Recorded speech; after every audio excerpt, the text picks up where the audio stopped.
Alors, on va voir ensemble plusieurs choses dans cette vidéo. Je vais te parler d'abord de ce que je pense de la marque Antelope Audio, te donner mon avis si est-ce qu'il faut acheter ou quoi. Et puis après, je vais te parler de l'interface audio, comment s'y retrouver avec Windows, les interactions entre Windows et l'interface audio. Bien comprendre, ouais, en gros, tous les tips que je vais te donner, c'est pour si tu veux faire le genre de truc que je fais, genre du streaming ou des enregistrements de vidéos, des podcasts, etc. Comment arriver à régler un microphone dessus et puis bien comprendre le management des entrées et des sorties. C'est ça qu'on va voir. Donc d'abord mon avis sur la marque Antelope Audio. Donc c'est pas forcément totalement négatif, mais c'est quand même plutôt négatif, surtout si on monte en prix. Parce que le truc c'est que Antelope Audio, ils sont un peu en avance sur les autres, étant donné qu'ils sont extrêmement abordables par rapport à la concurrence, par rapport à ce qu'ils proposent. Il n'y a pas grand monde qui fait la même chose. Ça commence à se développer, mais bon voilà, en attendant, là, ces dernières années, ils sont un peu seuls sur le marché à proposer ça. Donc en fait, c'est la possibilité de faire pas mal de routing avec plein d'entrées-sorties.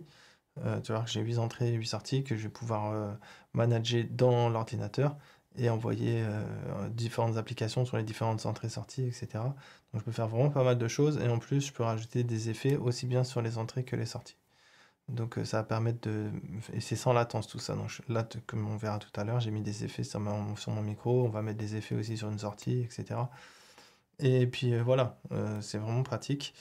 Et pour ça, je trouve que Antelope Audio, ils font des bonnes choses. Moi, j'ai aussi une autre interface audio de chez eux qui est un microphone USB. Et c'est pareil, quoi, ça fonctionne vachement bien. Par contre, bon, ça vaut pas 100 balles, c'est plus cher, hein. En général, Antelope Audio, les premiers prix, c'est plutôt autour de 500 balles. Bon, les micros sont moins chers, mais bon, bref, tu vois, c'est quand même pas donné. Mais par contre, là où ça le fait pas, et pour le coup, je te dirais surtout n'achète pas, c'est le fait que certains effets, certains glitches dans les programmes ne sont jamais corrigés alors qu'ils ont dû être signalés à peu près 600 fois. Et on ne sait pas pourquoi. Et ils ont aussi une certaine tendance à se foutre un peu de la gueule du monde, puisqu'il y a des problèmes qui sont hyper récurrents. Enfin, beaucoup de consommateurs l'ont remarqué. Si tu cherches sur Internet, tu verras que beaucoup de gens râlent après eux et veulent plus, enfin, sont vraiment pas satisfaits en fait de l'entreprise, puisque bah voilà, comme je te dis, t'as des bugs. Et puis quand on fait les signalements de bugs, en gros, ils ont l'air de nous dire que c'est de notre faute, c'est nous qui faisons mal les choses, etc. Sauf que bah, c'est tout le monde qui a les mêmes problèmes. Ça a été mis en avant et tout ça via YouTube et les sites, etc. Hein, voilà. Donc en fait, le truc, c'est qu'ils n'ont pas une super bonne réputation en termes de suivi de leurs produits. Et voilà, ils sont capables de laisser traîner des bugs dans les applications. Des fois, tu as des plugins qui fonctionnent pas. Par exemple, là, tu vois, je peux t'en montrer un vite fait. Si je fais ajouter un effet et que je fais ajouter l'EQ au bâton, je fais ah, comme tu vois, bah, ça coupe ma voix. Le plugin ne fonctionne pas. Avant il fonctionnait, et puis là il fonctionne plus. Et puis ça a dû être sans doute signalé 200 fois, hein. Je pense que les gens n'hésitent pas à ouvrir un petit ticket. Bon, moi je le fais plus parce que j'en ai ras le cul, et surtout j'ai fait un peu une croix sur Antelope Audio là-dessus. C'est que à la base, quand j'ai eu le produit, j'étais ah c'est super et tout, ça fonctionne bien, machin, et puis quand tu vois les glitches, et surtout comment tu vois qu'eux ils se payent un peu à la tête des clients, à leur dire que c'est de leur faute, et au bout de 10 messages où tu insistes et tu dis attendez mais vous savez et tout machin, et puis ils finissent par dire oui c'est vrai on sait machin, bon les mecs tu leur dis en fait tu me prends pour un pigeon quoi. Voilà, quand tu essaies de m'endormir, faire genre et tout, tu vois. Donc ils ont quand même une sale mentalité, et ils se sont construits tout seuls une réputation qui les détruit, hein. Et donc voilà, si t'as, en gros ce que je veux dire, tout ça pour dire quoi, Antelope Audio c'est pas mauvais, mais si tu es prêt à mettre de l'argent pour une carte son vraiment qui tient la route, genre je sais pas, un truc à 2000 balles, un truc comme ça, tu vois, bah là faut mieux éviter Antelope Audio justement parce que la concurrence fera forcément mieux. Enfin, quasiment sûr, quoi. Je crois que c'est Apollo aussi, c'est pas super UAD. Apollo, c'est pas super réputé. Mais genre, si t'as 2000 euros de budget ou 3000 euros, faut mieux aller acheter du RME, quoi. RME, RMI, là, ça, c'est réputé, quoi. C'est réputé comme hyper fiable, hyper stable, hyper sérieux. Voilà. Mais bon, moi, ça veut pas dire que, voilà, c'est pas nul non plus, tu vois, que là, tout ce que j'ai fait, ça fonctionne très bien, etc. Il n'y a pas de problème. Donc, c'est pas non plus, tout n'est pas acheté, quoi. C'est pas comme, je sais pas, des marques comme, on va pas donner de marque. Mais bon, bref. Du coup, ça, c'était mon avis sur la marque. Et maintenant, ce que je vais t'expliquer, c'est comment avec l'interface audio et dans Windows et tout ça, les entrées et les sorties. Donc les entrées et les sorties, on va se servir des onglets qui sont ici. Donc là, tu vois qu'il y a un onglet qui s'appelle Moniteur et Headphone. Donc les moniteurs Headphone, en fait, ça te donne un accès au mixeur. Le nom est là, le mixeur. Le mixeur qui est en fait 16 tranches. Et ces 16 tranches fonctionnent en paire. Quand le petit L est vert, là, tu bouges un curseur, tu vois, ça bouge celui d'à côté. Si le L n'est pas vert, c'est séparé. Donc tu peux faire 16 mono ou 8 stéréo, quoi. Et donc, après, tu as la panoramique, évidemment, si tu fais du stéréo, faut paner un à gauche et l'autre à droite, etc. Et voilà, ça, c'est ton mixeur. Et le truc, c'est que tu as deux mixeurs. Tu vois, là, on a le mixeur, mais en fait, ici, on est sur Headphone 2. On avait vu que l'onglet, c'était microphone et headphone, donc enceinte et casque. Et là, c'est le casque numéro 2. Donc, si je clique ici, je me retrouve sur le mixeur qui est différent de celui-là, hein. C'est pas le même si les boutons sont aux mêmes positions, mais tu vois, si je change ça, tu vois que là, celui-là, il change, hein. Voilà. Bon, bref. Ici, maintenant, on est sur le mixeur du casque 1, HP1, et aussi des enceintes. Donc, ce mixeur-là va concerner le son qui va aller à la sortie enceinte et à la sortie casque numéro 1, quand ce mixeur-là, c'est celui que j'utilise actuellement, d'ailleurs, c'est tout savoir. Ce mixeur-là, lui, il va juste te envoyer au casque numéro 2. Et donc, ce qu'on a aussi sur cette carte son, c'est des loopbacks. Bon, j'en parlais vite fait, si j'y pense, les loopbacks. En fait, il y a peu de temps, c'était vraiment une grosse plus-value, le loopback sur les cartes son. Mais, enfin, c'est toujours un peu une plus-value intéressante. Mais bon, maintenant, en fait, depuis genre 6 mois, OBS a fait des grosses mises à jour, là, qui fait qu'il gère beaucoup mieux les entrées-sorties des interfaces audio. Et du coup, là, dans la démonstration que je vais te faire dans la vidéo, j'utilise pas les loopbacks. Je veux dire, ouais, ce que je te dis, il y a un an en arrière, j'aurais forcément utilisé les loopbacks. Là, je vais pas le faire. Donc moi, j'ai deux loopbacks. J'ai à chaque fois, en fait, c'est le signal qui va au casque. Ici, là, il est récupéré par l'interface audio. Et je peux le réinsérer comme une entrée quelque part, quoi. Enfin, quelque part, sur l'interface, tu vois. En gros, ce que je peux faire, je vais te montrer ça tout de suite. Donc là, je t'ai dit, il y a le mixeur 1, mixeur casque 1, et ça, c'est le mixeur casque 2, en gros. J'ai deux façons de voir le mixeur, soit avec les 16 entrées, soit avec les 8 premières. Et ça, c'est important, puisqu'en fait, les 8 premières, tu vas les avoir disponibles dans l'ordinateur, dans OBS, etc. Mais pas les 16. Les 16 ne sont pas disponibles. Les de 9 à 16, en fait, c'est virtuel. C'est que dans l'interface audio, quoi. C'est que dans le mixeur de l'interface audio. Par contre, les 8 premières, elles sont donc là. Donc, elles ont un nom, vraiment, que tu vas pouvoir retrouver, que je vais te montrer après. Donc ici, ça s'appelle Rec, ou Record, ou Recording, ça dépend. Et ça s'appelle Rec 1, Rec 2, 3, 4, 5, 6, 7, 8. Donc là, c'est mes entrées, elles sont toutes là. Ok? Record, recording, rec, peu importe. Ça, c'est la 1, ça, c'est la 2, la 3, la 4 et jusqu'à la 8. Voilà. Donc, ça, c'est important parce que si je vais dans les options du son, là, et que je vais dans les entrées, donc périphérique d'entrée, ici, je vais retrouver Zengo, recording, 3, 4, 5, 6, 1, 2, et il y a la 7, 8 qui est là. Ça c'est vraiment important de bien le comprendre. Donc c'est ça correspond vraiment aux 7 premières tranches dans le mixeur. Donc quand tu fais si tu veux utiliser ton truc, ton interface simplement, déjà tu peux commencer avec juste ça. Donc utiliser l'interface en mode mixeur 8 tranches, et tu as tous tes recordings qui sont là. Donc comme je t'ai montré, déjà tu peux les lier et tout ça, machin, en appuyant là, si c'est vert, c'est lié. Et du coup, ça bouge les deux curseurs en même temps. Ça fait une entrée stéréo, en fait, hein. C'est ça que ça fait. Donc voilà. Maintenant, on a aussi des sorties. Les sorties, on va les voir dans l'interface. Elles sont uniquement là. Enfin, pas uniquement, on va aller voir ailleurs, mais bon. Elles sont là, regarde. Dans Do, INP, I, O, c'est le terme Do, il est un peu bête, mais en gros, c'est les entrées et les sorties, là. Donc, on retrouve record 1, 2, 3, 4, 5, 6, 7, 8. Donc, ce qui correspond, comme je t'ai dit, tout ça. Et ce que je t'ai montré aussi dans Windows tout à l'heure. Et en dessous, on a Play ou Playback, ça pourrait t'appeler aussi Play 1, 2 jusqu'à 8. Donc ça, c'est les sorties. C'est les sorties, les 8 sorties. Et ces 8 sorties, donc on va les retrouver ici. Dans périphérique de sortie, on va retrouver Zengo, Playback. En fait, ça va être appelé Playback, c'est la version longue de Play. playback, 5, 6, 7, 8, 1, 2, et on a le 3, 4 qui traîne un peu plus bas, il est là. Voilà, c'est comme ça que ça se passe. Donc on a toutes nos entrées et nos sorties, de disponibles, qu'on va retrouver sur cette page-là, dans cet onglet-là. Et quand on est là, du coup, on a juste accès à toutes nos entrées 1 à 8. Enfin, plus celles qui sont spécifiques au mixeur, donc la 9 à 16. Mais qu'on ne va pas pouvoir récupérer dans l'ordinateur, tu as compris. Alors maintenant, il y a des boutons d'insert ici, là. Quand tu cliques ici, tu peux insérer. Tu peux faire ça sur toutes tes tranches, hein. C'est le principe. Tu peux à chaque fois insérer soit tes préamplis. Donc les préamplis, c'est les préamplis microphones, hein, ou si tu branches une guitare ou quoi, tu vois. Donc tu en as deux, parce que là, il y en a deux, il y en a un et deux. Donc ici, forcément, il y a écrit 1 et 2. Il y a d'autres choses dont on va pas parler. Ça, c'est des choses que tu peux acheter chez Antelope Audio pour avoir des émulations de microphones vintage ou je sais pas quoi.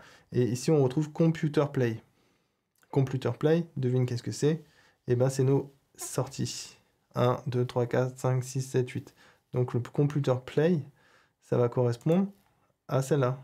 Donc Play 1, 2, 3, 4, 5, 6, 7, 8. Et après, on a aussi, par exemple, quand tu vois qu'on a le loopback. Je te parlais tout à l'heure, je te disais que j'avais un loopback.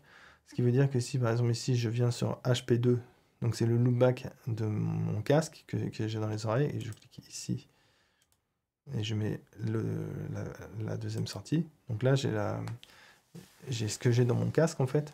Le loopback HP2, gauche et droite, en gros. C'est comme ça que c'est balisé. Et du coup, bah ça correspond à quoi? Ça correspond à ce qui est vraiment au volume qu'il y a là. Ça, c'est la piste gauche et ça, c'est la piste droite, quoi. Voilà. Et ça, c'est envoyé actuellement. C'est là, c'est un peu un problème. C'est un peu peut-être difficile à comprendre. Mais tu vois, c'est envoyé dans 5 et 6. Et comme, en fait, c'est pas possible qu'il soit ici, parce que s'il est là et que je me l'envoie, en fait, ça fait une boucle. Tu vois, si j'envoie du son, si j'envoie le son qui est ici, je le fais rentrer ici, il arrive là, et que je le fais rentrer, bah, ça fait une boucle. Donc ça va faire un Larsen, etc. Enfin, tu peux pas, c'est pas acceptable. Du coup, il y a une protection. C'est pas parce que c'est mute ou quoi, hein, ça n'a rien à voir. C'est juste que quand je mets un loopback sur 5-6, enfin quelque part, du coup, il y aura jamais rien ici, quoi, tout simplement. Donc, c'est tout. Donc actuellement, quand même, ça veut dire que si tu regardes, actuellement, j'ai mon loopback qui est dans l'entrée 5 et dans l'entrée 6. Même s'ils vont pas apparaître là, évidemment, tu as compris, parce que sinon, il y a un risque de loopback. Donc ce qui veut dire, c'est que aussi, si je regarde ici, et que je vais chercher mon mon recording 5.6, en fait, ce que je vais récupérer, c'est mon loopback. Donc je peux récupérer mon loopback comme ça et l'envoyer après en envoyant mon recording 5.6 par exemple sur Discord à la place de mon micro. Je vais pouvoir envoyer ce qu'il y a dans mon casque, donc mon retour micro, et puis en même temps une musique qui viendrait de Play 7.8, etc. Tu vois, donc je peux créer comme ça un réseau de diffusion, enfin voilà, une entrée avec plusieurs sources diffusées dedans. Enfin, c'est tout simplement un loopback, quoi. Vu que j'ai deux loopbacks, en plus je peux avoir un loopback pour moi, personnellement, pour un de mes casques que j'ai sur les têtes où j'aurai pas mon retour micro. Et sur le deuxième loopback, je mets mon micro diffusé dedans. Et puis du coup, je peux faire exactement ce que je viens de te dire. Envoyer sur Discord de la musique, plus ma voix, par exemple, ou des trucs, des machins, quoi. Bon, bref, c'est pas forcément de ça qu'on veut parler. Donc, ce qu'on va faire maintenant, qu'on a bien identifié les entrées et les sorties, on va passer à autre chose et après on reviendra par rapport à OBS, reparler d'entrée et de sortie. Donc là, on va juste faire une petite transition sur les effets. On va parler des AFX. Donc les AFX, ça concerne uniquement le Rec 1, Rec 2, Rec 3, Rec 4. Tu vois, ici, je ne peux pas cliquer là pour ouvrir les AFX. Les AFX, ils sont juste ici. Donc là, comme c'est Link, celui qui est à gauche, si je fais un changement ici, le changement va être aussi appliqué là. D'accord? Parce qu'ils sont liés, hein. On voit le link ici, là aussi. Donc voilà. Et quand c'est pas lié comme ici, c'est de là.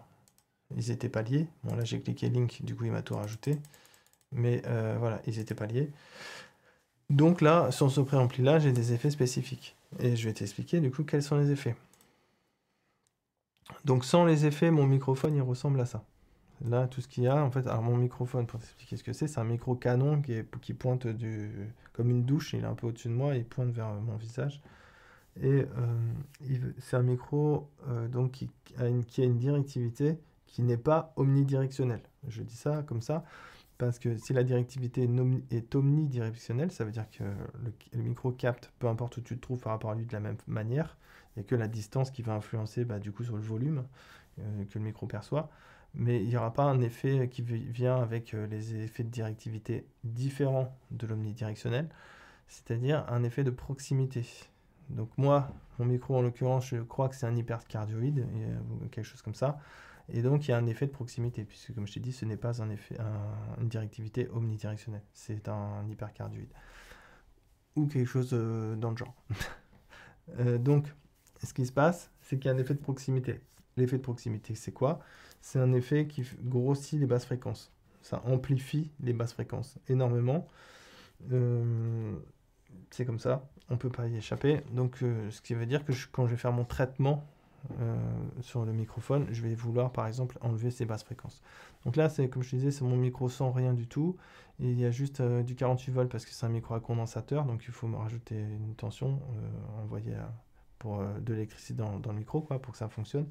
Et puis le préampli du microphone, tu vois, je l'ai mis à 57 dB. Tout simplement, là, je cherche à ne pas aller dans le jaune. Tu vois, si je pousse la voix, je tousse ou je rigole un peu, ça va monter facilement dans le jaune, on va dire. Là, genre, ah là là, non, je peux monter dans le jaune. Et ce que je vais éviter, c'est vraiment des sons trop forts qui pourraient les clipper comme ça. Donc voilà, j'ai fait mes réglages à peu près de façon à ne jamais aller clipper comme ça vient de se produire avec le point rouge là. Ça, c'est quelque chose que tu veux éviter. Donc voilà, ça c'est le préampli brut quoi. Et ensuite, ce que je fais en fait, c'est donc je vais rajouter toute une chaîne d'effets que je vais te décrire maintenant. Donc les effets. Le premier effet, c'est un expander. Un expander, ça sert à couper le volume, à baisser le volume, pas à couper, à baisser le volume quand tu parles pas. Donc là, quand je parle pas, genre je vais juste être à côté je vais pas bouger de position quoi, mais je vais juste en train de respirer, peut-être me gratter, toucher ma souris, faire des petits clics et tout ça. Et tu vois que du coup c'est plutôt silencieux. Pourquoi? Parce que quand tu vois le GR qui s'active ici, c'est le plugin qui s'active à ce moment-là en fait. Il baisse le volume quand il y a peu de volume. Quand le signal est faible, il le rend encore plus faible. C'est un compresseur de bas volume en gros. Et ça sert à rendre donc, on peut dire, les silences plus silencieux, puisque ça baisse le volume quand il est faible. Voilà. Donc ça sert en gros à éviter les bruits de fond, qui est un souffle constant quand la personne ne parle pas. Voilà, si je le mets pas, si je le désactive, du coup il y a un tout petit bruit de fond, si tu as un casque notamment peut-être t'entends, si je me gratte le t-shirt sans parler, ça va bien s'entendre, et si je la réactive et que j'en fais pareil, tu vois vite fait que le GR il bouge un petit peu, c'est quand je suis en train de me gratter le, le t-shirt, là, le truc qui est en train de dire ah je m'ouvre ou je m'ouvre pas, je sais pas trop, donc tu vois. Il y a quand même une belle atténuation qui fait que normalement t'as quasiment pas entendu ni de souffle, ni le fait que je faisais ça, quoi. Voilà, tout simplement. Ensuite, je mets un EQ. Le premier EQ que je vais mettre, il va servir à éliminer donc ce que je t'ai expliqué tout à l'heure, l'effet de proximité. Donc l'effet de proximité, c'est un boost comme ça, une bosse qui monte le volume vers les basses fréquences. Donc là, c'est 300 Hz, c'est des basses fréquences. 100 Hz, c'est encore plus bas, plus grave. 50 encore plus et tout, etc. Et donc, plus le volume est grave et plus je baisse le volume. C'est quand la ligne verte, c'est ça que ça montre en fait. C'est que plus on va vers les basses fréquences et plus le volume est baissé. Et dans les zones entre 1000 Hz et 10 000 Hz, il n'y a pas de changement du tout. On aligne avec la ligne bleue qui est la ligne de référence où il n'y a rien qu'à bouger. Et donc tout ça, c'est fait pour compenser ce que j'essaie de te montrer avec la souris. Donc un effet de proximité qui serait une sorte d'opposé à ça, quoi. Voilà. Tout simplement. Donc je fais ça aussi dans un premier temps, déjà pour supprimer l'effet de proximité, limiter les plosives, les trucs comme ça. S'il y a une moto qui passe à côté de chez moi, une voiture, une porte qui claque ou des choses comme ça, c'est souvent des bruits sourds aussi, des bruits en basse fréquence. Et ils vont être aussi atténués du coup, puisqu'ils sont dans les basses fréquences et que j'ai baissé le volume dans les basses fréquences. Et de toute manière, ma voix, moi, elle est entre 100 et 300 et entre 100 et 1000 Hz, on va dire, c'est là où il y a le plus d'énergie. C'est là aussi tes oreilles entendent bien. Et puis au-dessus, tu vois, j'ai rien touché, sauf dans les très très hautes fréquences ici, au-dessus de 10 000 Hz, mais même 15 000, enfin, vraiment très haut, quoi. Et de toute façon, dans cette zone-là, c'est pas vraiment important, parce que la plupart des gens n'entendent pas dans ces fréquences-là, parce que c'est que les adolescents qui entendent bien dans ces fréquences-là, et les bébés, tu vois, enfin, c'est pas pour grand monde. Voilà, c'est pas des fréquences essentielles du tout, donc c'est pour ça que bah, j'évite. Il peut y avoir des défauts dans les microphones, certaines fréquences qui font des pics, etc. Donc moi, je préfère tamiser tout ça, au moins il y a pas de petites fréquences parasites, etc. Dans un premier temps, et puis ça va éviter aussi d'exciter, éventuellement avec des pics, ce qui va venir après, donc un compresseur et aussi ici un ampli, un préampli. Donc ici, l'effet suivant, c'est justement un préampli. Donc c'est écrit ici microphone préampli. Donc le préampli, à quoi il sert? En fait, c'est des émulations hein, à chaque fois là. Enfin, surtout cela, c'est des émulations de, de matériel de professionnel, mais en hardware. C'est des choses que tu mets dans des racks et tout ça là. Et les préamplis, bon, ça sert à remonter un peu le volume, effectivement, mais ça rajoute aussi de la distorsion. Tu vois, si j'exagère le réglage, que je mets ça comme ça, tu devrais entendre du grésillement dans ma voix. Oh, ouh, ouh, ouh, oh. Là, ça grésille à fond, quoi. Et ça fait un peu de coloration, d'ailleurs. Et en gros, les distorsions comme ça, ce qu'elles font beaucoup, c'est augmenter les transients. C'est-à-dire dès qu'il y a des sons un petit peu forts, hein, tous ces trucs-là, en fait, ils vont avoir un effet de distorsion. Ça peut s'appeler du soft clipping aussi. Enfin bref, c'est fait pour, on appelle ça de la saturation aussi parfois. Enfin bref, c'est un type de distorsion qui est censé être esthétique. Voilà. Le matériel en lui-même aussi fait une sorte d'égalisation. Je peux aussi mettre un filtre du même type que ce que j'ai fait ici, là, avec le low cut. Tu vois, ça retire aussi des basses fréquences. Bon, voilà, je dis pas que peut-être ma voix elle est mieux comme ça ou quoi, tu vois. Pour l'instant, je suis comme ça. J'ai un peu tendance à vouloir un peu en mettre. Mais bon, pour l'instant, je fais sans. Et donc voilà, c'est normal, c'est qu'il y a un low cut ici, tout simplement parce qu'un préampli, c'est souvent même la première chose que tu vas mettre. Mais moi, je préfère le mettre après le nettoyage du signal, en fait. Après, notamment le nettoyage des très hautes fréquences et des très basses fréquences. Justement parce que j'ai pas envie non plus que le préampli il soit excité, en gros, par des défauts à cause du défaut du micro, en fait, quoi. Donc voilà, c'est pour ça que je mets mon préampli ici. Des fois même, je le mets tout à la fin, le préampli. Mais bon, là, j'ai préféré le mettre avant le compresseur. Donc, qu'est-ce qui vient justement après le préampli? C'est le compresseur. Et le compresseur, c'est vraiment l'élément important, l'élément clé de toute la chaîne d'effets, là. Enfin, tous, je pense, sont importants, mais celui-là, c'est vraiment le principal. Tout simplement, le compresseur, lui, il va venir réduire la dynamique. Donc, réduire la dynamique, ça veut dire que quand je parle pas fort, genre, oh ouais, non, mais j'y crois pas, tu vois. J'ai des trucs pas forts des fois, enfin, c'est normal. On a de la variation de notre volume avec les volumes et aussi avec le pitch quand on parle, selon les émotions, tout ça. Et donc voilà, quand je parle normalement ou pas fort, en gros le compresseur il fait pas grand chose, sinon avoir un petit peu remonté le volume. C'est pour ça aussi que c'est important du coup de faire bien une distinction entre quand il y a du volume et quand il y a un signal et quand il n'y en a pas. Donc celui-là c'est le premier plugin qui sert à faire ça, pour que le compresseur derrière, tout le signal qu'il capte, il va pouvoir l'amplifier. C'est pour ça donc, que je te disais que le premier plugin est quand même assez important, parce que lui, il fait pas mal de ménage. Et puis voilà, donc le compresseur, comme je disais, tous les bas volumes qui arrivent à lui, il va les amplifier un petit peu. Donc si je coupe le compresseur, non, le compresseur c'est lui. Si je coupe le compresseur, la voix est plus basse, hein. Le compresseur, comme je dis, remonte déjà de base le volume. Et ensuite, pour ma voix normale, ici, tu vois qu'il n'y a pas beaucoup d'excitation, il n'y a pas, enfin d'excitation, il n'y a pas beaucoup de baisse de volume qui est active. Et en gros, là, quand ça bouge d'un tout petit peu comme ça baisse le volume de 1 décibel. C'est vraiment pas grand-chose, étant donné que l'énergie dans ma voix, c'est à peu près dans les 60-65 décibels, là, quand je parle normalement. Et par contre, plus je vais parler plus fort, genre 70 à une puissance de, en gros, 70 décibels, ou un cri, un rire, etc. Ouais, ou là, je vais monter plus fort, et du coup, je vais être plutôt à 80 décibels, ou plus, tu vois. Et ben là, du coup, il y a de la baisse de volume qui est plus importante, jusqu'à moins 10, de compression, de baisse de volume, quoi. Donc, ça va faire que les moments où ma voix va être très forte, Bah, chez moi, normal, elle va être très forte, c'est ma voix. Mais par contre, pour les gens qui écoutent, ça va pas monter le volume énormément. Et là, j'aurais beau hurler, le volume, pour toi, il changerait pas énormément, tu vois. En gros, ça apporte du confort, un compresseur. C'est un indispensable pour toutes les radios, pour tous les films et tout. C'est pour toutes les albums, en live, les artistes, enfin, toutes les prises de voix humaines, en général, tu mets un compresseur, quoi. Donc voilà, c'est vraiment, comme je te dis, c'est l'incontournable de toute la chaîne d'effets. Et voilà comment ça fonctionne. Je te passe les détails de tous mes réglages, hein, j'essaie d'aller quand même assez vite. Et ensuite, comme j'ai fait de la compression, comme on fait de la compression, on tasse le signal, on réduit les écarts des pics d'harmonique forts et pas forts, etc. Donc, en fait, un compresseur, ça colore la voix, ça change le timbre, donc ça fait comme de l'égalisation.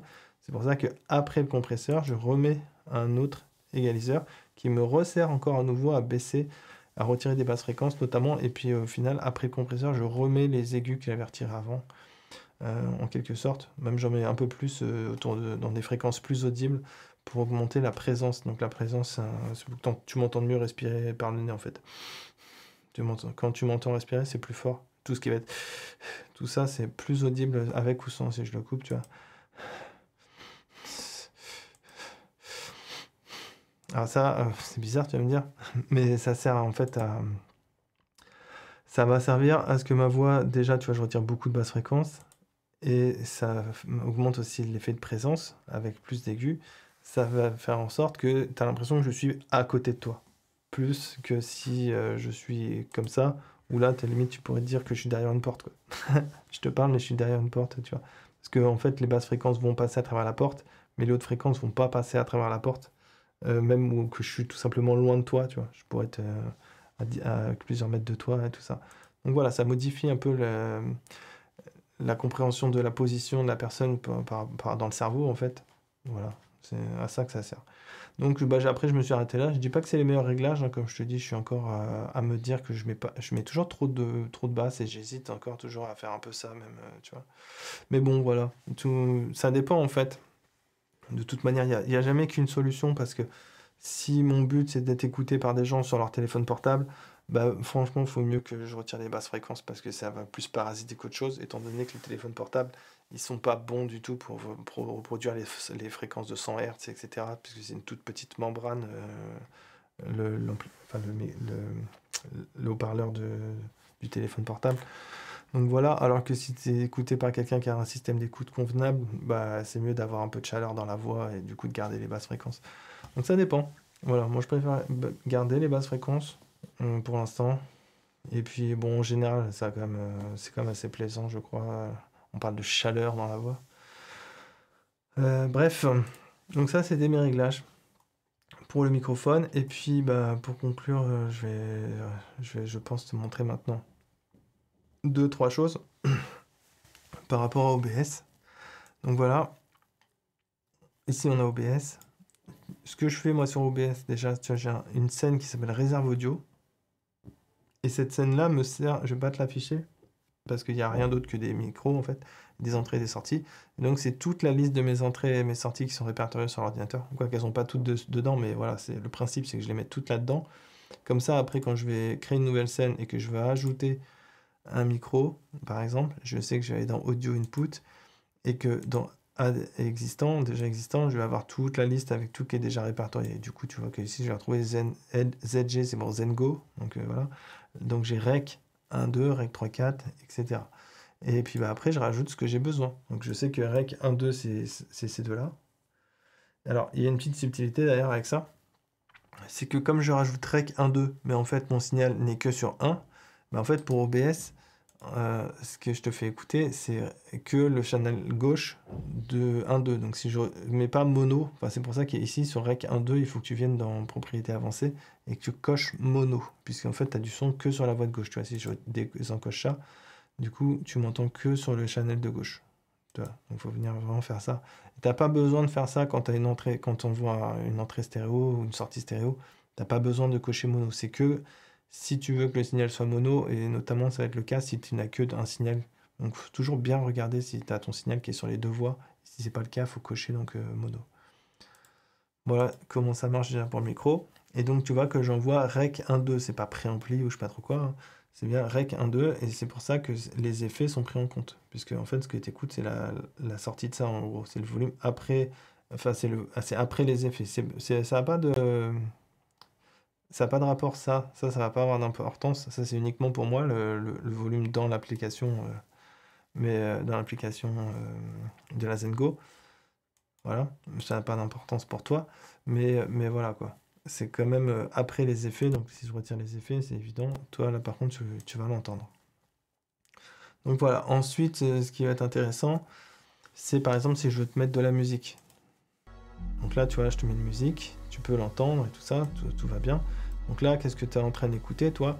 C'est le Play 5.6, parce que si je te montre, ici, c'est Firefox, c'est le périphérique de sortie, c'est Playback ou Play 5.6. D'accord? Donc en fait, tu écoutes Play 5.6. Mais en fait, moi, ce que j'écoute ici, j'écoute aussi Play 5.6. Là, si je coupe mon micro, on voit quand même qu'il y a de la musique ici, donc j'écoute Play 5.6. Mais tu vois, je l'écoute pas avec mes recs. C'est pas sur 1, 2, 3, 4, etc. En fait, c'est sur le 13.14. Et le 13.14, comme je t'ai dit, on n'y a pas accès dans Windows et tout ça, c'est juste réservé à l'application. Donc ce qui veut dire aussi que mon volume ici, je peux le gérer pour moi, mon volume d'écoute à moi, et ça va pas avoir d'influence sur ce que tu écoutes aussi. C'est le même principe que pour le microphone, en fait, ce que je t'ai montré juste avant. Et donc si je veux mettre par exemple des effets, imagine là, la musique que je te fais écouter, je voudrais y mettre des effets. Alors c'est le cas va être surtout pertinent si le signal qui est sur 5.6, le Play 5.6, ça serait, je sais pas moi, le son qui vient de Discord ou d'un jeu un peu en bêta ou une source qui aurait besoin sur laquelle tu voudrais mettre des effets, hein, tout simplement. Bah ça va être possible. Pour ça, ce que je vais faire, c'est je vais te mute du coup le son 5.6. Et à la place, je vais te faire écouter Record 3.4. Je vais l'ouvrir. Et dans Record 3.4 ici, bah, je vais venir rajouter les Play 5.6. Parce que les Play 5.6, on l'a vu. Hop.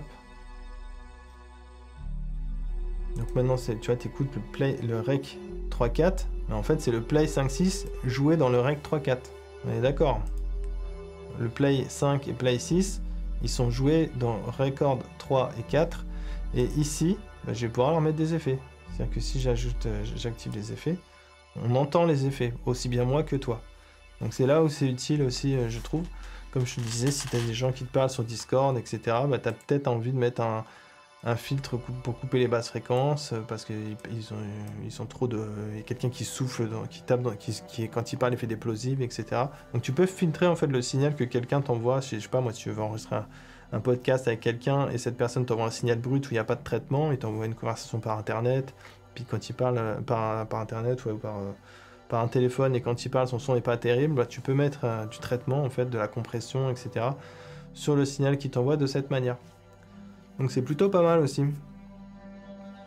Voilà pourquoi moi comme je trouve que c'est assez agréable d'utiliser la Zengo, c'est parce que tu as quand même pas mal de solutions pour faire des choses assez sympathiques. Bon, et puis voilà, pour conclure, parce que je pense que maintenant tu as tout compris en fait. Hein. Tu as vu comment on rajoutait les entrées, tu as vu comment aussi en ajoutant les captures audio, tu peux ajouter les playbacks. Hein. Là j'ai mis PB, mais c'est playback. Donc j'aurais pu mettre, non, je les ai appelés comme ça, ZG Play 5.6. Donc celui-là c'est ce que je t'ai fait écouter tout à l'heure. Après je les mute et je t'ai fait écouter Rec 3.4. Et voilà, et maintenant ce qu'on va voir, c'est une dernière chose, c'est les filtres. Donc c'est quoi les filtres? Quand tu vas cliquer ici sur les trois petits points, tu vas dans Filters. Et ici, moi, je fais ça systématiquement sur toutes les pistes. Comme je mets que des effets avec ma Zengo, je mets pas d'effet spécial, je mets pas de compresseur ici sur mon micro, etc. Par contre, je vais toujours mettre un gain que je vais mettre à 0 si j'ai pas besoin de le bouger. En fait, ça me sert si éventuellement le volume est trop faible. Tu vois, le volume qui va arriver dans OBS, je me dis, ah non, il est trop faible, il faudrait rajouter un peu de gain, hein, parce que voilà, là par exemple, je me dis, ah, tu vois, c'est à moins 20, il faudrait que ce soit plutôt à moins 15, bah, je vais rajouter à ce moment-là plus 5, tu vois, à peu près. Donc je vais venir là, même, tu peux faire comme ça, 5, voilà. Ça c'est quelque chose qui peut se faire grâce à ça. Donc j'aime bien avoir le gain et ensuite un limiteur. Le limiteur, moi je le règle comme ça. Par défaut, c'est moins 6 et 600 et 60 millisecondes. Et là, c'est moins 6 dB. Moi, j'ai changé ça. Maintenant, moi, je mets moins 2 et 200 millisecondes. Mais en gros, je te dirais, tant que tu mets pas un truc genre moins que les réglages. Au niveau de la release, en fait, faut mieux avoir une longue release, même une release d'une seconde s'il faut, qu'une release trop courte.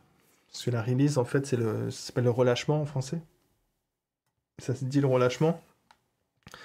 Et en gros, c'est quand le plugin arrête de travailler. Et quand tu mets un limiteur, c'est pour éviter que le son, c'est pour limiter les sons trop forts.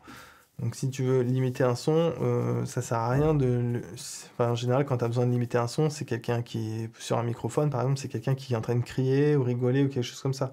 Donc il faut mieux mettre un limiteur qui dure longtemps qu'un limiteur qui, toutes les 10 millisecondes, se met à jour et arrête de fonctionner, tu vois. Donc pour ton CPU, etc., je pense que c'est plus logique du coup de mettre une release plus longue une release trop longue qu'une release trop courte. Donc voilà, je préférerais voir quelqu'un qui me fait ça plutôt que quelqu'un qui fait ça, tu vois. Ça a beaucoup moins de sens. Donc voilà. Moi, mes paramètres, j'ai mis 200 millisecondes parce que c'est déjà pas mal de temps. 2 millisecondes, hein, c'est quasiment un quart de seconde. Et puis, tu vois, le seuil de déclenchement, c'est moins 2 dB normalement. Donc le limiteur n'est censé quasiment jamais s'activer, hein, étant donné que un signal qui monte à moins 2 dB, c'est déjà un signal qui est dans le rouge, donc c'est déjà trop fort, hein, pour rappel. Sur OBS, tu veux en général que tes sons forts, les sons les plus forts, genre la voix, ça monte à moins 10, quoi. C'est ça l'idée. T'as pas besoin d'aller dans le rouge. Donc tu regardes ma voix. Ah oh, c'est vraiment si je pousse sur ma voix, et encore c'est assez difficile, que je vais pouvoir aller dans le rouge. Et s'il y a un accident, le limiteur va bloquer à moins 2 pendant 200 millisecondes. Et puis voilà. Du coup, si tu regardes sur mon micro, c'est exactement ce que j'ai fait. J'ai mis un gain, j'ai un peu boosté mon micro, tu vois, parce qu'il était un petit peu faible finalement en arrivant sur OBS, je trouvais. Donc j'ai remonté un peu le volume de mon micro, et puis le limiteur, il reste comme ça. Voilà, après il faut faire des tests, etc. Mais bon, je pense que tu as compris le principe et que j'ai fait le tour d'à peu près tout ce qu'il fallait savoir là. Si tu as d'autres questions, des choses auxquelles j'ai pas répondu et que tu aimerais savoir quelque chose, bah, n'hésite pas à me demander en commentaire en tout cas. Peut-être je pourrais t'y répondre simplement par une réponse écrite.